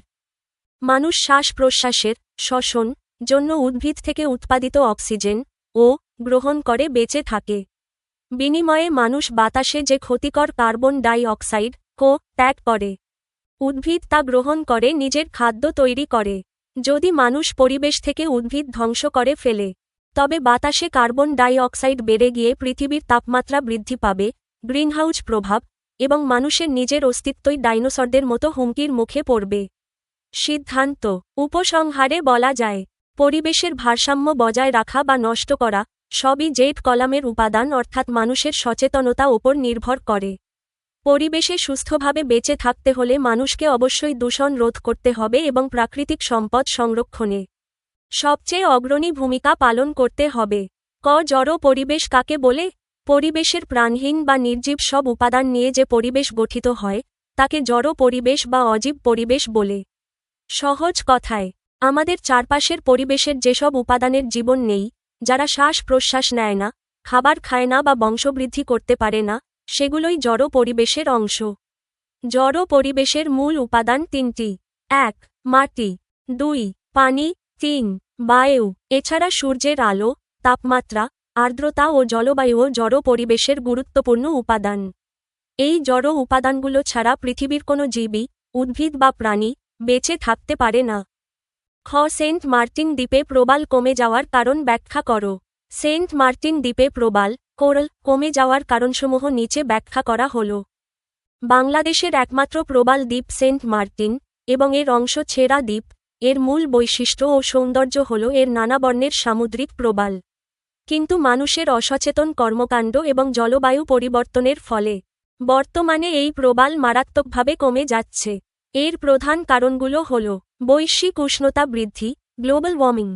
সামুদ্রিক প্রবাল মূলত নির্দিষ্ট তাপমাত্রার 22°C থেকে 28°C প্রতি অত্যন্ত সংবেদনশীল। জলবায়ু পরিবর্তনের কারণে সমুদ্রের পানির তাপমাত্রা স্বাভাবিকের চেয়ে সামান্য বৃদ্ধি পেলেই প্রবালের শরীরে বাস করা শৈবাল মারা যায়। একে প্রবাল ব্লিচিং, কোরাল ব্লিচিং বলে, যার ফলে প্রবাল সাদা হয়ে প্রাণহীন হয়ে পড়ে। অতিরিক্ত ও অনিয়ন্ত্রিত পর্যটন। প্রতিদিন হাজার হাজার পর্যটক দ্বীপে যাতায়াত করছেন। পর্যটকদের অসচেতনভাবে প্রবালের ওপর হাঁটাচলা করা। লাইফবোট ও স্পিডবোটের নোঙর বা পাখা সরাসরি পানির নিচের নরম প্রবালে আঘাত করার কারণে অসংখ্য প্রবাল ভেঙে ধ্বংস হয়ে যাচ্ছে। প্লাস্টিক ও বর্জ্য দূষণ। দ্বীপে গড়ে ওঠা শত শত হোটেল রিসোর্টের মানব বর্জ্য ও পয়ঃ নিষ্কাশন সরাসরি সমুদ্রে গিয়ে মিশছে। এছাড়া পর্যটকদের ফেলে দেওয়া প্লাস্টিকের বোতল ও পলিথিন সমুদ্রের তলদেশে প্রবালের ওপর আটকে থাকে। এতে সূর্যের আলো বাধাগ্রস্ত হওয়ায় শালক সংশ্লেষণ বন্ধ হয়ে প্রবাল মারা যায়। অবৈধভাবে প্রবাল উত্তোলন। কিছু অসাধু ব্যবসায়ী এবং স্থানীয় লোকজন পর্যটকদের কাছে শোপিস বা স্মারক হিসেবে বিক্রি করার জন্য সমুদ্রের তলদেশ থেকে অবৈধভাবে জীবিত ও মৃত প্রবাল তুলে নিয়ে আসে, যা এই বাস্তুতন্ত্রের বড় ক্ষতি করছে। মাটি ও পলি জমা, সেডিমেন্টেশন। অপরিকল্পিত নির্মাণ কাজ এবং জোয়ারের কারণে সমুদ্রের পানিতে অতিরিক্ত পলি বা কাদা জমলে তা প্রবালের মুখ ঢেকে ফেলে। ফলে অক্সিজেনের অভাবে প্রবাল শ্বাস নিতে না পেরে মারা যায়। সংক্ষেপে, মানবসৃষ্ট তীব্র দূষণ, অনিয়ন্ত্রিত পর্যটন এবং বৈশ্বিক তাপমাত্রা বৃদ্ধির কারণেই সেন্ট মার্টিন দ্বীপের প্রবাল দিন দিন আশঙ্কাজনক হারে হ্রাস পাচ্ছে। ২. পি একটি বৃক্ষচারী তৃণভোজী প্রাণী। জীবনধারণের জন্য এটি তার চারপাশের বিভিন্ন উপাদান ব্যবহার করে, তবে মানুষের কর্মকাণ্ডের বিরূপ প্রভাব ও পরিবেশগত পরিবর্তনের কারণে প্রাণীটির সংখ্যা দিন দিন কমে যাচ্ছে। এই কারণে পরিবেশের বিভিন্ন উপাদান সংরক্ষণে আমাদের অনেক সচেতন হতে হবে। পি প্রাণীটি পরিবেশের কোন জীবের উপর অধিক নির্ভর করে? ব্যাখ্যা করো। উদ্দীপকে উল্লিখিত পি হল একটি বৃক্ষচারী তৃণভোজী প্রাণী, যেমন কাঠবিড়ালি বা বানর। কৌতূহলোদ্দীপক বিষয় হল, ঠিক আগের প্রশ্নেই আমরা শহরের পরিবেশে এর সংখ্যা কমে যাওয়ার কারণ নিয়ে আলোচনা করেছি। নিচে পি প্রাণীটি পরিবেশের কোন জীবের ওপর সবচেয়ে বেশি নির্ভর করে তা বিস্তারিত ব্যাখ্যা করা হল। পি প্রাণীটি পরিবেশের উদ্ভিদ বা সবুজ উদ্ভিদের ওপর অধিক নির্ভর করে। জীবজগতের নিয়ম অনুযায়ী একটি বৃক্ষচারী ও তৃণভোজী প্রাণীর সম্পূর্ণ জীবনচক্র সরাসরি উদ্ভিদকুল বা বৃক্ষের ওপর নির্ভরশীল। পি প্রাণীটি উদ্ভিদের ওপর যেভাবে গভীরভাবে নির্ভর করে তার প্রধান দিকগুলো নিচে দেওয়া হল। ১. প্রত্যক্ষ খাদ্যের উৎস। তৃণভোজী প্রাণী হওয়ার কারণে পি কোনো মাংস বা অন্য কোনো প্রাণী খেয়ে বেঁচে থাকে না। এর বেঁচে থাকার প্রধান খাদ্য হল উদ্ভিদের বিভিন্ন অংশ, যেমন বিভিন্ন গাছের পাকা ও কাঁচা ফল, গাছের কচি পাতা, নরম কাণ্ড এবং ডালপালা, বিভিন্ন উদ্ভিদের বীজ ও পুষ্টিকর বাদাম। সুতরাং খাদ্য গ্রহণের জন্য পি প্রাণীটি সরাসরি উদ্ভিদের ওপর নির্ভরশীল। ২. বাসস্থান বা আশ্রয়স্থল। যেহেতু পি একটি বৃক্ষচারী প্রাণী, তাই এর প্রধান আবাসস্থলই হল গাছ। এরা গাছের মগডালে, কোটরে বা ডালে ডালে বাসা তৈরি করে বাস করে। হিংস্র শিকারী প্রাণী, যেমন শিয়াল, কুকুর বা বাজ পাখি থেকে নিজেদের আত্মরক্ষা করার জন্য এরা গাছের উঁচু ডালকে নিরাপদ আশ্রয় হিসেবে ব্যবহার করে। ৩. জীবন ধারণের জন্য অক্সিজেন ও গ্রহণ। পাঠ ৭ ও ৮ এর শ্বসন প্রক্রিয়া অনুযায়ী পি প্রাণীটির বেঁচে থাকার জন্য প্রতি মুহূর্তে অক্সিজেনের প্রয়োজন। সবুজ উদ্ভিদ সালোক সংশ্লেষণ প্রক্রিয়ায় জড় উপাদান ব্যবহার করে যে অক্সিজেন বাতাসে ছাড়ে। পি প্রাণীটি শ্বাস প্রশ্বাসের মাধ্যমে সেই অক্সিজেন গ্রহণ করে শক্তি উৎপাদন করে। পারস্পরিক নির্ভরশীলতা, উদ্ভিদের উপকার। নির্ভরশীলতা কিন্তু কেবল একতরফা নয়। পি প্রাণীটি উদ্ভিদের ওপর অধিক নির্ভর করলেও পরোক্ষভাবে সে উদ্ভিদেরও একটি বড় উপকার করে। বীজের বিস্তার। পি যখন গাছের ফল বা বীজ খেয়ে এক গাছ থেকে অন্য গাছে ঘুরে বেড়ায়, তখন তার মাধ্যমে বা মলত্যাগের মাধ্যমে উদ্ভিদের বীজ দূর দূরান্তে ছড়িয়ে পড়ে। এর ফলে প্রাকৃতিকভাবেই নতুন নতুন জায়গায় উদ্ভিদের বংশবিস্তার ঘটে। উপসংহার। উপরোক্ত বিশ্লেষণ থেকে স্পষ্টভাবে বলা যায় যে বাসস্থান, খাদ্য এবং শ্বাসকার্যের জন্য পি বৃক্ষচারী তৃণভোজী প্রাণী পরিবেশের অন্য যেকোনো জীবের তুলনায় উদ্ভিদের ওপর সবচেয়ে বেশি বা অধিক নির্ভর করে। উদ্ভিদের অস্তিত্ব সংকটে পড়লে এই প্রাণীটির অস্তিত্ব বিপন্ন হয়ে পড়ে।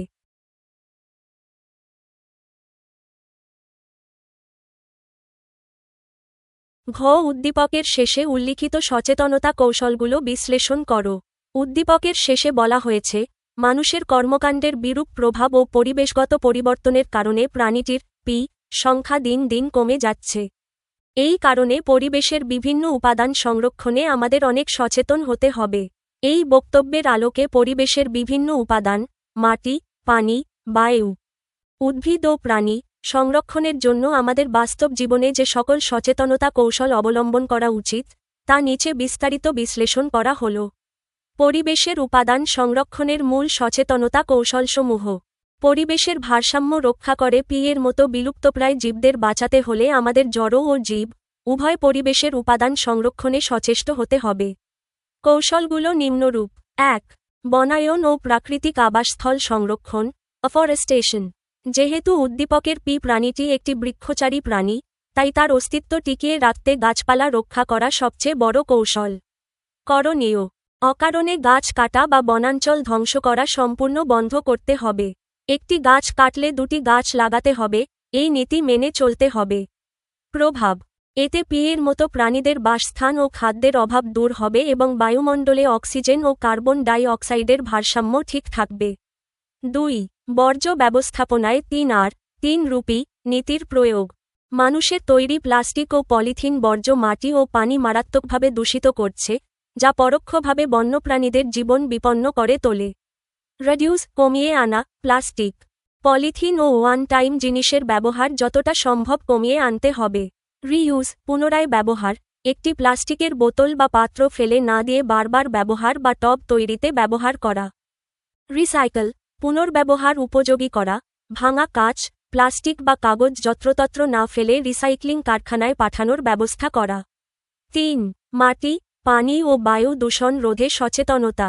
মানুষের বিভিন্ন দৈনন্দিন কর্মকাণ্ডের বিরূপ প্রভাব কমাতে এই কৌশলগুলো জরুরি। জলাশয় রক্ষা। পুকুর, খাল বিল বা নদীতে গৃহস্থালির বর্জ্য, প্লাস্টিক বা ক্ষতিকর রাসায়নিক ফেলা বন্ধ করতে হবে। বায়ু দূষণ হ্রাস। কলকারখানা ও ইটের ভাটার কালো ধোঁয়া নিয়ন্ত্রণ করতে হবে এবং কালো ধোঁয়া ছড়ানো যানবাহন চলাচল বন্ধ করতে হবে। কীটনাশকের সীমিত ব্যবহার। কৃষিজমিতে অতিরিক্ত রাসায়নিক সার ও কীটনাশকের পরিবর্তে জৈব সার ব্যবহার করতে হবে, যাতে মাটির উর্বরতা নষ্ট না হয় এবং কেঁচো বা মাটির উপকারী অণুজীবরা বেঁচে থাকে। ৪. বন্যপ্রাণী নিধন বন্ধ ও আইন প্রয়োগ।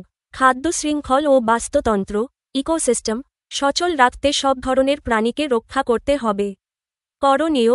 পাখি শিকার, বন্যপ্রাণী নিধন এবং চোরাচালান পুরোপুরি বন্ধ করতে হবে। বন্যপ্রাণী সংরক্ষণ আইন কঠোরভাবে প্রয়োগ করতে হবে। শিক্ষণীয় সিদ্ধান্ত ও মূল্যায়ন। উদ্দীপকের আলোকে বলা যায়, পি বৃক্ষচারী তৃণভোজী প্রাণী এবং পরিবেশের অন্যান্য উপাদানের বিলুপ্তি কেবল প্রাকৃতিক কারণে ঘটছে না, বরং মানুষের অসচেতনতাই এর প্রধান কারণ। আমরা যদি ওপরের কৌশলগুলো নিজেদের জীবনে প্রয়োগ করি এবং সমাজের সবাইকে পরিবেশ পরিচ্ছন্ন ও দূষণমুক্ত রাখার ব্যাপারে সচেতন করে তুলতে পারি, তবেই কেবল পৃথিবীর পরিবেশের হারিয়ে যাওয়া ভারসাম্য ফিরিয়ে আনা সম্ভব হবে। সংক্ষিপ্ত উত্তর প্রশ্ন ১. পরিবেশ দূষণমুক্ত রাখা প্রয়োজন কেন? ব্যাখ্যা করো। আমাদের সুস্থ ও স্বাভাবিকভাবে বেঁচে থাকার জন্য এবং পৃথিবীর সমস্ত জীবজগতের অস্তিত্ব টিকিয়ে রাখার জন্য পরিবেশ দূষণমুক্ত রাখা অত্যন্ত প্রয়োজন। পরিবেশ দূষণমুক্ত রাখার প্রধান কারণগুলো নিচে বিস্তারিত ব্যাখ্যা করা হল। পরিবেশ দূষণমুক্ত রাখা কেন প্রয়োজন? ১. মানবদেহের সুস্থতা ও রোগবালাই থেকে মুক্তি। দূষিত পরিবেশ নানা রকম প্রাণঘাতী রোগের মূল কারণ। বায়ু দূষণের ফলে মানুষের ফুসফুসের ক্যান্সার, অ্যাজমা বা শ্বাসকষ্ট এবং হৃদরোগ দেখা দেয়। আবার পানি দূষণের কারণে ডায়রিয়া, জন্ডিস, টাইফয়েড ও চর্মরোগ ছড়ায়। আমরা যদি পরিবেশকে দূষণমুক্ত রাখতে পারি, তবে এই সব রোগবালাই থেকে মুক্ত থেকে একটি সুস্থ ও দীর্ঘ জীবন লাভ করতে পারব। 2. জীববৈচিত্র্য ও বন্যপ্রাণী সংরক্ষণ। আমরা এই অধ্যায়ের পাঠ 5 ও 6 জেনেছি। ডাইনোসররা পরিবেশের পরিবর্তনের কারণে বিলুপ্ত হয়ে গেছে। বর্তমানে মানুষের তৈরি দূষণের কারণে অনেক উদ্ভিদ ও প্রাণী তাদের স্বাভাবিক আবাসস্থল হারাচ্ছে। প্লাস্টিক বর্জ্যের কারণে জলজ প্রাণী এবং অতিরিক্ত কীটনাশকের কারণে মাটির উপকারী অণুজীব, যেমন কেঁচো, মারা যাচ্ছে। জীববৈচিত্র্য রক্ষা করতে এবং খাদ্যশৃঙ্খল সচল রাখতে পরিবেশ দূষণমুক্ত রাখা জরুরি। 3. বৈশ্বিক উষ্ণতা ও জলবায়ু পরিবর্তন রোধ। বায়ু দূষণের কারণে বাতাসে কার্বন ডাই অক্সাইড, CO, এবং অন্যান্য গ্রিনহাউস গ্যাসের পরিমাণ দিন দিন বাড়ছে। এর ফলে পৃথিবীর তাপমাত্রা বৃদ্ধি পাচ্ছে, গ্লোবাল ওয়ার্মিং। মেরু অঞ্চলের বরফ গলে যাচ্ছে এবং সমুদ্রের পানির উচ্চতা বেড়ে যাচ্ছে, যার বাস্তব উদাহরণ আমরা সেন্ট মার্টিনের প্রবাল কমে যাওয়ার ক্ষেত্রেও দেখেছি। পরিবেশ দূষণমুক্ত রাখলে জলবায়ুর এই মারাত্মক বিপর্যয় রোধ করা সম্ভব। 4. কৃষি উৎপাদন ও খাদ্য নিরাপত্তা বজায় রাখা। মাটি ও পানি দূষণের কারণে ফসলি জমির উর্বরতা নষ্ট হয়। দূষিত মাটিতে উৎপাদিত ফসল ও শাকসবজি খেয়ে মানুষ নানা জটিল রোগে আক্রান্ত হয়। কৃষিকাজকে লাভজনক রাখতে এবং মানবজাতির খাদ্য নিরাপত্তা নিশ্চিত করতে মাটি, পানি ও জড় পরিবেশের উপাদানগুলো দূষণমুক্ত রাখা অপরিহার্য। 5. অক্সিজেন ও কার্বন ডাই অক্সাইডের প্রাকৃতিক ভারসাম্য। পাঠ 7 ও 8 অনুযায়ী উদ্ভিদ ও প্রাণীর বেঁচে থাকা একে অপরের ওপর নির্ভরশীল। উদ্ভিদ আমাদের জন্য অক্সিজেন ছাড়ে আর আমাদের ত্যাগ করা কার্বন ডাই অক্সাইড নিজে গ্রহণ করে। কিন্তু পরিবেশ দূষিত হলে এবং গাছপালা কমে গেলে এই প্রাকৃতিক গ্যাসীয় আদান প্রদানের চক্রটি ভেঙে পড়বে, যা পুরো জীবজগতের জন্য ধ্বংস ডেকে আনবে। সিদ্ধান্ত: এক কথায় বলতে গেলে, পরিবেশ বাঁচলে বাঁচবে পৃথিবী। পরিবেশের জড় ও জীব উপাদানগুলোর মধ্যে যে চমৎকার ভারসাম্য রয়েছে, তা টিকিয়ে রাখার একমাত্র উপায় হল পরিবেশকে দূষণমুক্ত ও পরিচ্ছন্ন রাখা। এটি কেবল প্রকৃতির জন্য নয়, বরং আমাদের নিজেদের অস্তিত্ব রক্ষার জন্যই সবচেয়ে বেশি প্রয়োজন। 2. সালোকসংশ্লেষণ ও শ্বসন কিভাবে জীবমণ্ডলে পারস্পরিক সম্পর্ক স্থাপন করে ব্যাখ্যা করো। সালোকসংশ্লেষণ এবং শ্বসন হল জীবজগতের সবচেয়ে গুরুত্বপূর্ণ দুটি শারীরবৃত্তীয় প্রক্রিয়া। এই দুটি প্রক্রিয়া বিপরীতমুখী হলেও এরা একে অপরের পরিপূরক হিসেবে কাজ করে এবং পরিবেশের জড়, অজীব ও জীব উপাদানের মধ্যে একটি নিবিড় আন্তঃসম্পর্ক ও ভারসাম্য বজায় রাখে। নিচে সালোকসংশ্লেষণ ও শ্বসন কিভাবে জীবমণ্ডলে পারস্পরিক সম্পর্ক স্থাপন করে তা বিস্তারিত ব্যাখ্যা করা হল। সালোকসংশ্লেষণ ও শ্বসনের পারস্পরিক সম্পর্ক। পরিবেশের গ্যাসীয় ভারসাম্য এবং শক্তির প্রবাহ মূলত এই দুটি প্রক্রিয়ার ওপর নির্ভর করে চক্রাকারে আবর্তিত হয়। 1. অক্সিজেন ও কার্বন ডাই অক্সাইডের ভারসাম্য রক্ষা, গ্যাসীয় আদান প্রদান। সালোকসংশ্লেষণের ভূমিকা: সবুজ উদ্ভিদ সূর্যের আলোর উপস্থিতিতে পরিবেশের জড় উপাদান, পানি এবং বায়ুমণ্ডলের ক্ষতিকর কার্বন ডাই অক্সাইড, CO, ব্যবহার করে নিজের খাদ্য, গ্লুকোজ তৈরি করে। এই প্রক্রিয়ায় উদ্ভিদ উপজাত বা বাই প্রোডাক্ট হিসেবে বায়ুমণ্ডলে প্রচুর পরিমাণে অক্সিজেন ও ত্যাগ করে। শ্বসনের ভূমিকা: উদ্ভিদ ও প্রাণী, মানুষসহ সকল জীব বেঁচে থাকার জন্য এবং শরীরে শক্তি উৎপাদনের জন্য প্রতিনিয়ত শ্বাস প্রশ্বাসের মাধ্যমে বায়ুমণ্ডলের সেই অক্সিজেন গ্রহণ করে। শ্বসন প্রক্রিয়ার শেষে জীবমণ্ডলের এই প্রাণীরা আবার বায়ুমণ্ডলে কার্বন ডাই অক্সাইড গ্যাস বর্জন করে। সম্পর্ক: প্রাণীর ত্যাগ করা কার্বন ডাই অক্সাইড উদ্ভিদ গ্রহণ করে, আর উদ্ভিদের ত্যাগ করা অক্সিজেন প্রাণী গ্রহণ করে। এভাবে বাতাসে এই দুটি প্রধান গ্যাসের ভারসাম্য বজায় থাকে। 2.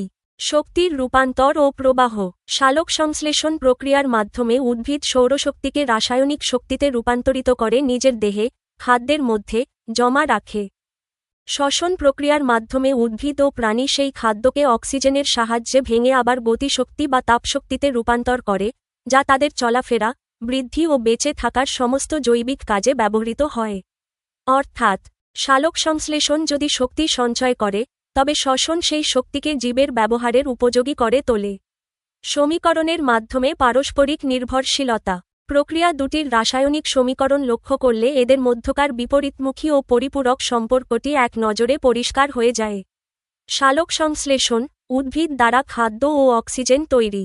Carbon dioxide 6 CO plus পানি 6 HO, সূর্যের আলো ভাগ, ক্লোরোফিল গ্লুকোজ শুরুর first bracket C 6 H12O plus oxygen 6 O। শ্বসন, উদ্ভিদ ও প্রাণী দ্বারা খাদ্য ভেঙে শক্তি ও কার্বন ডাই অক্সাইড তৈরি। গ্লুকোজ শুরুর first bracket C 6 H12O plus oxygen 6 O। Enzyme carbon dioxide 6 CO2 plus পানি 6 HO প্লাস শক্তি ATP। উপরের সমীকরণ থেকে দেখা যাচ্ছে সালোকসংশ্লেষণে যা উৎপন্ন হচ্ছে গ্লুকোজ ও অক্সিজেন। শ্বসন প্রক্রিয়ায় ঠিক সেগুলোই ব্যবহৃত হচ্ছে। আবার শ্বসন প্রক্রিয়ায় যা উৎপন্ন হচ্ছে কার্বন ডাই অক্সাইড ও পানি, সালোকসংশ্লেষণে সেগুলোই কাঁচামাল হিসেবে লাগছে। সিদ্ধান্ত: যদি কোনো কারণে পৃথিবী থেকে উদ্ভিদ কমে যায় তবে সালোকসংশ্লেষণ বন্ধ হয়ে যাবে। ফলে বাতাসে কার্বন ডাই অক্সাইড বেড়ে যাবে এবং অক্সিজেনের অভাব ঘটবে, যার কারণে শ্বসন প্রক্রিয়া চালাতে না পেরে সমস্ত প্রাণী বিলুপ্ত হয়ে যাবে। সুতরাং বলা যায় সালোকসংশ্লেষণ ও শ্বসন প্রক্রিয়া দুটি চক্রাকারে আবর্তিত হয়ে জীবমণ্ডলের প্রতিটি উদ্ভিদ ও প্রাণীকে একে অপরের সাথে এক অবিচ্ছেদ্য বন্ধনে আবদ্ধ করে রেখেছে। 3. মৌমাছি ফুলের কী ধরনের সাহায্য করে? ব্যাখ্যা করো। মৌমাছি ফুলের বংশবিস্তার এবং ফল উৎপাদনে সবচেয়ে গুরুত্বপূর্ণ ও প্রত্যক্ষ সাহায্যটি করে থাকে, বৈজ্ঞানিক ভাষায় যাকে বলা হয় পরাগায়ন, পলিনেশন। পরিবেশে উদ্ভিদের নতুন প্রজন্ম তৈরি করার ক্ষেত্রে মৌমাছি যেভাবে ফুলকে সাহায্য করে তার বিস্তারিত ব্যাখ্যা নিচে দেওয়া হল। ফুলের পরাগায়নে মৌমাছির ভূমিকা। উদ্ভিদের ফুল থেকে ফল এবং ফল থেকে বীজ হওয়ার জন্য ফুলের পরাগরেণু পুরুষ ফুল থেকে স্ত্রী ফুলের গর্ভমুণ্ডে স্থানান্তরিত হতে হয়। এই স্থানান্তর প্রক্রিয়াটিই হল পরাগায়ন। মৌমাছি এই কাজটি খুব সহজ ও চমৎকারভাবে সম্পন্ন করে। মধু সংগ্রহ ও পরাগরেণু আটকে যাওয়া, জীবন ধারণ এবং মধু তৈরির জন্য মৌমাছি এক ফুল থেকে অন্য ফুলে উড়ে বেড়ায়। যখন কোনো মৌমাছি একটি ফুলের ওপর বসে তার মিষ্টি রস বা মকরন্দ, মধু শোষণ করে, তখন অজান্তেই ওই ফুলের পুংস্তবকের অসংখ্য আঠালো পরাগরেণু মৌমাছির পা, ডানা এবং লোমশ শরীরে আটকে যায়। পরাগরেণু স্থানান্তর, রস খাওয়া শেষে মৌমাছিটি যখন উড়ে গিয়ে একই প্রজাতির অন্য একটি ফুলের ওপর বসে, তখন তার শরীরে লেগে থাকা পরাগরেণুগুলো সেই ফুলের স্ত্রী স্তবকের গর্ভমুণ্ডে পড়ে যায়। ফল ও বীজ উৎপাদন। এভাবে পরাগায়ন সম্পন্ন হওয়ার পর ফুলের গর্ভধারণ প্রক্রিয়া শুরু হয়। এর ফলেই ফুলটি ধীরে ধীরে শুকিয়ে গিয়ে সেখানে নতুন ফলের সৃষ্টি হয় এবং ফলের ভেতরে বীজ তৈরি হয়। উদ্ভিদের ওপর এর প্রভাব ও গুরুত্ব। বংশবিস্তার। মৌমাছি যদি ফুলকে এই পরাগায়নে সাহায্য না করত তবে পৃথিবীর অধিকাংশ সপুষ্পক, যেসব গাছে ফুল হয়, উদ্ভিদ ফল ও বীজ তৈরি করতে পারত না। ফলে নতুন কোনো গাছ জন্মাত না এবং একসময় বনাঞ্চল ধ্বংস হয়ে যেত। খাদ্য নিরাপত্তা। আমাদের অতি পরিচিত নানা রকম ফল ও ফসল যেমন আম, সরিষা, তরমুজ, লাউ, মিষ্টি কুমড়া ইত্যাদির ফলন সম্পূর্ণভাবে মৌমাছির এই পরাগায়নের ওপর নির্ভর করে। সংক্ষেপে, মৌমাছি নিজের খাদ্যের, মধু, খোঁজে ফুলে ফুলে ঘুরে বেড়ালেও পরোপকারী বন্ধু হিসেবে সে ফুলকে পরাগায়ন ঘটাতে সাহায্য করে। মৌমাছির এই সাহায্যের কারণেই পৃথিবীতে উদ্ভিদের বৈচিত্র্য ও নতুন প্রজন্মের জন্ম অব্যাহত থাকে। 4. প্রাণী খাদ্যের জন্য উদ্ভিদের উপর নির্ভরশীল কেন? ব্যাখ্যা করো। প্রাণী নিজের দেহে খাদ্য তৈরি করতে পারে না বলে শক্তির জন্য তাকে প্রত্যক্ষ বা পরোক্ষভাবে উদ্ভিদের ওপর নির্ভর করতে হয়। বিজ্ঞানের দৃষ্টিতে এর মূল কারণগুলো নিচে ব্যাখ্যা করা হল। প্রাণী খাদ্যের জন্য উদ্ভিদের উপর নির্ভরশীল হওয়ার কারণসমূহ।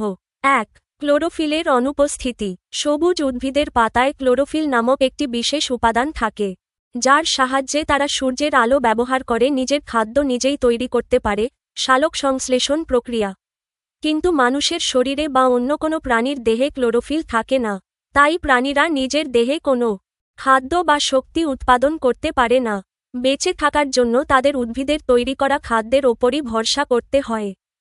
2. প্রত্যক্ষ বা সরাসরি নির্ভরশীলতা। পৃথিবীর সমস্ত শাকসবজিভোজী ও তৃণভোজী প্রাণী, যেমন গরু, ছাগল, হরিণ, খরগোশ, কাঠবিড়ালি, সরাসরি উদ্ভিদ খেয়ে বেঁচে থাকে। এরা উদ্ভিদের ঘাস, পাতা, কাণ্ড, ফুল, ফল ও বীজ খাদ্য হিসেবে গ্রহণ করে। মানুষও তার দৈনন্দিন পুষ্টি ও খাদ্যের বড় অংশ যেমন চাল, ডাল, গম, ফলমূল ও শাকসবজি সরাসরি উদ্ভিদ থেকেই পেয়ে থাকে। ৩. পরোক্ষ নির্ভরশীলতা, মাংসভোজী প্রাণীদের ক্ষেত্রে। যেসব প্রাণী মাংসভোজী, যেমন বাঘ, সিংহ, শিয়াল, বাজপাখি, তারা সরাসরি ঘাস বা লতাপাতা খায় না। কিন্তু তারাও পরোক্ষভাবে উদ্ভিদের ওপরই নির্ভরশীল। উদাহরণস্বরূপ, একটি বাঘ হরিণ শিকার করে খায়, কিন্তু সেই হরিণটি যদি বেঁচে থাকার জন্য বনের লতাপাতা ও উদ্ভিদ না পেত, তবে হরিণটি বাঁচত না। আর হরিণ না থাকলে বাঘও খাবার না পেয়ে মারা যেত। এভাবে একটি সহজ খাদ্যশৃঙ্খলের মাধ্যমে বনজঙ্গলের সমস্ত মাংসভোজী প্রাণীও উদ্ভিদের ওপর পরোক্ষভাবে নির্ভর করে। সবুজ উদ্ভিদ খাদ্য হিসেবে খায় হরিণ, তৃণভোজী খাদ্য হিসেবে খায় বাঘ, মাংসভোজী। সিদ্ধান্ত: পৃথিবীতে শক্তির একমাত্র মূল উৎস হল সূর্য। সবুজ উদ্ভিদ সালোকসংশ্লেষণের মাধ্যমে সেই সৌরশক্তিকে খাদ্যের মধ্যে জমা করে রাখে। প্রাণীকুল যেহেতু নিজে খাদ্য বানাতে অক্ষম, তাই সেই জমা থাকা শক্তির ভাগ নিতে পৃথিবীর ছোট বড় প্রতিটি প্রাণীকে প্রত্যক্ষ বা পরোক্ষভাবে উদ্ভিদের ওপর নির্ভর করতেই হয়। তাহলে বন্ধুরা, আজ আমরা জানলাম কিভাবে নীল তিমি থেকে শুরু করে ছোট্ট ব্যাকটেরিয়া আর মাটি, পানি, বায়ু একে অপরের ওপর নির্ভর করে বেঁচে আছে। ডাইনোসররা বিলুপ্ত হয়েছিল প্রাকৃতিক কারণে, কিন্তু আজ যদি আমরা সচেতন না হই, তবে আমাদের নিজেদের কারণে এই সুন্দর পৃথিবীটা একদিন মানুষের বসবাসের অযোগ্য হয়ে পড়বে। তাই আজ থেকে আমাদের শপথ, আমরা যেখানে সেখানে প্লাস্টিক ফেলব না এবং পরিবেশের ক্ষতি করব না। যাওয়ার আগে তোমাদের জন্য একটা ছোট্ট কুইজ। আমাদের দেশের একমাত্র প্রবাল দ্বীপ সেন্ট মার্টিন কোন ধরনের প্রাকৃতিক পরিবেশের উদাহরণ? দেখি কার কার মনে আছে। এখনই কমেন্ট করে উত্তরটা জানিয়ে দাও। আর গাইড বই ছাড়া এমন মজার ছলে বিজ্ঞান শিখতে এখনই হাই স্কুল বিডি চ্যানেলটি সাবস্ক্রাইব করে ভিডিওটি বন্ধুদের সাথে শেয়ার করে দাও। দেখা হচ্ছে আগামী ক্লাসে। টাটা।